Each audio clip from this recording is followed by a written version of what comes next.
Welcome and welcome back to my channel. In this video, I'm going to share a mind-boggling story with you coming out of Cole Camp, Missouri.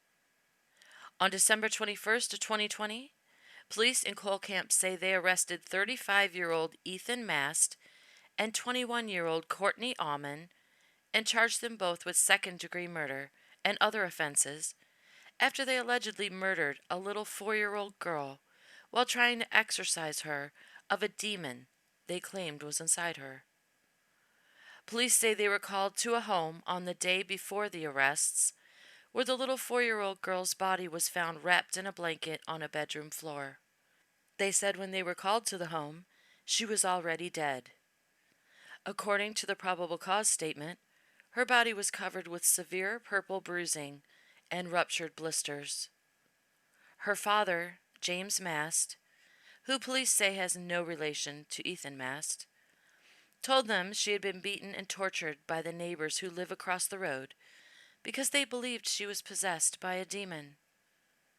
The neighbors told him that she was being controlled by a demon just like her mother, and that they needed to act quickly to remove the demon before she became like her mother. So, he said they beat her with a belt. And the beatings took place over the course of 2 weeks. And not only did they beat the little 4-year-old girl, but they also brutally beat her mother, Mary, and her little 2-year-old brother as well. When police asked why he didn't intervene to stop the beatings, he told them that he and his wife were told that if they tried to intervene, or if Mary tried to resist, that they would be shot. So, for 2 weeks, this man witnessed his wife and children being beaten regularly, and he did nothing to stop it. When the neighbors realized they weren't able to beat the demon out of the poor child, they took her out to a pond behind her home and dunked her in the water.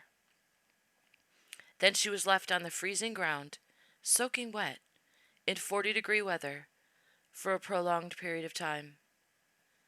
Her father told police he doesn't know exactly when she died, but once he realized she was dead, he called them.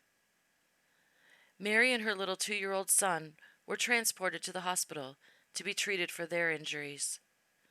The father, James Mast, didn't require hospitalization because he had no injuries. Apparently, he was the only one in the family who wasn't possessed by a demon. When the sheriff spoke about the case to the media, he said something that made me think he absolutely lost his mind.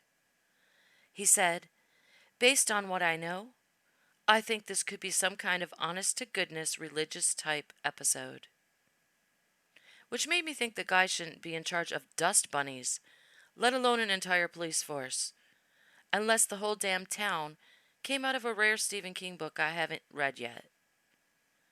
Until I looked further into the case and read that police discovered the suspects and their victims all attended the same church, and the father of the victims said he believed it would be a sin if he interfered with his neighbors trying to rid his family of their demons. So, I guess the sheriff meant that they thought it was the right thing to do according to their religious beliefs or the teachings of their church. The 2 suspects are currently being held without bail, and I haven't read that the precious little girl's father was arrested at all, although I think he should be. Religion or not, he stood by and allowed 2 adults to abuse his family until his precious little 4-year-old died. He's not a protector. He's not a father. He deserves the same sentence as her killers, if not more, because he was supposed to protect them. At the very least, he needs to lose any and all parental rights to his surviving child, because he doesn't deserve him.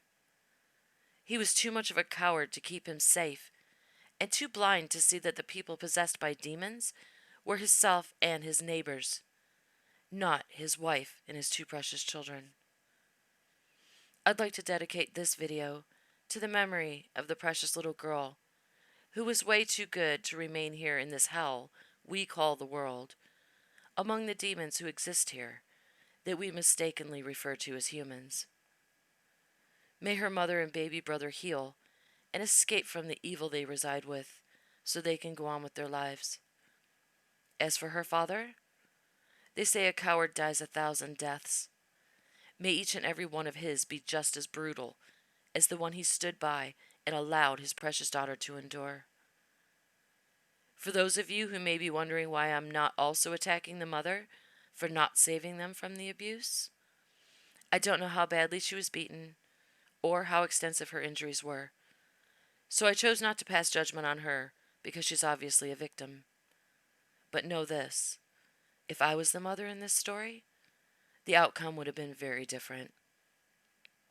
I would have taken my children and escaped, or I'd be the one behind bars, or I would have never survived because I would have died trying to take out our attackers.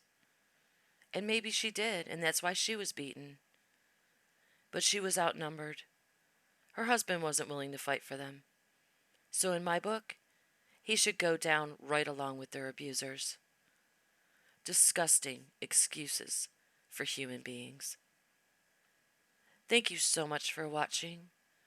I appreciate it, and I'll see you on my next video.